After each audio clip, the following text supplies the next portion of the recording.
लोग हमरा लगे आवेला, हमार लड़का खातिर प्रार्थना करी, मंत बुद्धि बा। तहार लोग के प्रार्थना कितना बा हम पूछे आधा घंटा। अरे का बात करता लो, इतना बढ़न के सॉरी आधा घंटा प्रार्थना।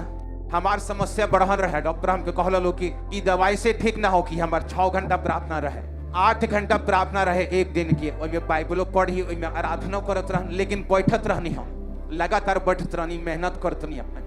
का रउआ अपना तेल के ठीक से इस्तेमाल करतानी कि ना? काहे कि सबके लगे तेल बा, केहू तो अपना तेल के खराब करता उ व्हाट्सएप चैटिंग में, और केहू तो अपना तेल के इस्तेमाल कर रहल बा और यू तेल के जरिए अलग अलग चीज बना रहल बा और सिस्टम स्थापित कर रहल बा।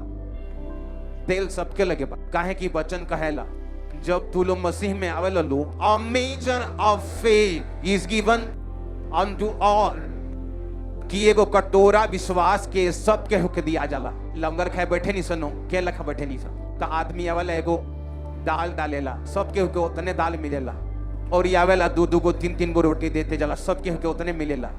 वही लेखन जब हमनी के परमेश्वर के लगे आवे नहीं सन, परमेश्वर कहनी जब तू लो हमरा लगे आवेला लो, a measure of faith, यानी एगो विश्वास जितना हम अंकुर नरुला के देहनी, उतना तोरा के देहनी, उतना बेनहीन के देहनी, उतना विश्वासी तोरा के देहनी, उतना एगो सिंगर के देहनी, सबके के देहनी। अब आगे के लखन हो गए के कोनो बढ़ गइल, कोनो नहीं के बढ़ल। परमेश्वर कहनी उल अपन विश्वास के इस्तेमाल कैलस।